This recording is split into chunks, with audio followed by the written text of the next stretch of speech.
सबसे पहले मेरा सुझाव है कि इस वीडियो को आखिर तक देखने से पहले अपनी राय कमेंट सेक्शंस में मत लिखना और आज अपने सारे वहम यहाँ से दूर कर ही आगे बढ़ना।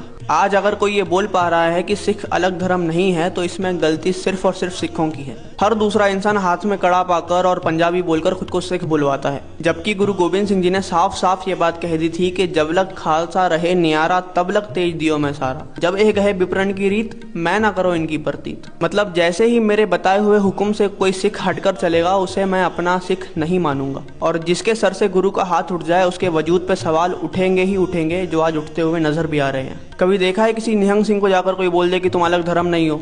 बोलना तो दूर, उनके सामने हम नजरें भी नहीं उठा पाएंगे, क्योंकि उन्होंने उस तेज को संभाल रखा है, उन हुक्मों को संभाल रखा है जो गुरु पिता ने हमें दिए थे। लेकिन जो नॉन सिख है, जिन्हें सिक्खी का इतिहास नहीं पता है, वो लोग आज देख रहे हैं कि ये लोग भी नशे कर रहे हैं, ये लोग भी बाल काट रहे हैं, इनके सर पे भी दस्तार नहीं है, तो उन्हें ये लग रहा है कि इनमें और हमें फर्क ही क्या है, ये भी हमारी तरह ही है, तो ये अलग धर्म कैसे बन गया। तो आज मैं आपको ऐतिहासिक प्रमाण के साथ बताता हूँ कि सिख कौन है और बाकी धर्मों से अलग क्यों है। लेकिन उससे पहले मैं आपको बता दूं कि मैं खुद वेदों को स्टडी करता हूँ, भगवत गीता को स्टडी करता हूँ और गुरबानी को भी स्टडी करता हूँ। खैर, इतिहास में अगर हम वापस आए तो पहले गुरु नानक देव जी से लेकर 9वें गुरु तेग बहादुर जी तक सारे गुरु साहिबान शारीरिक रूप से हिंदू घर में पैदा हुए थे। हालांकि उनकी विचारधारा और जीवनी बिल्कुल विपरीत थी, लेकिन क्योंकि हमारी समझ हमें शरीर से उठकर किसी को पहचानने की काबिलियत नहीं देती, तो हम ये मान सकते हैं कि वो हिंदू परिवार में पैदा हुए थे। लेकिन 10वें गुरु गोबिंद सिंह जी के बाद आप ये बिल्कुल नहीं कह सकते कि सिख और हिंदू एक रह गए हैं, क्योंकि जब गुरु तेग बहादुर जी ने दिल्ली के चांदनी चौक में शहादत दी और भाई जैता जी उनके शीश को अपने सीने से लगाकर कीरतपुर साहिब पहुंचे,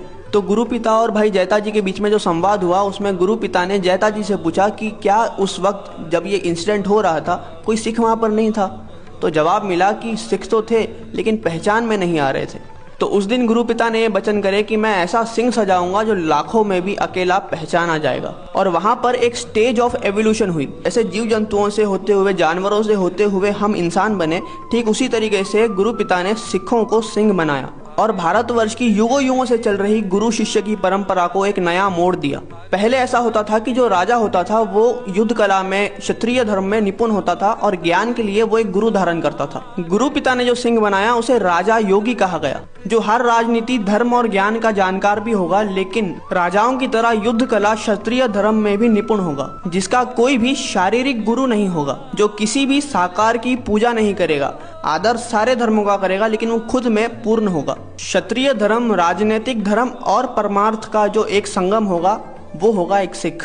और फिर गुरु पिता ने सचखंड श्री हजूर साहिब की धरती पर अलोप होने से पहले 52 हुक्म दिए। ध्यान रखना, सुझाव नहीं, हुक्म दिए, जिसमें से कुछ 4-5 मैं आपको यहाँ पे बताऊंगा जो कि एक सिख की पहचान है।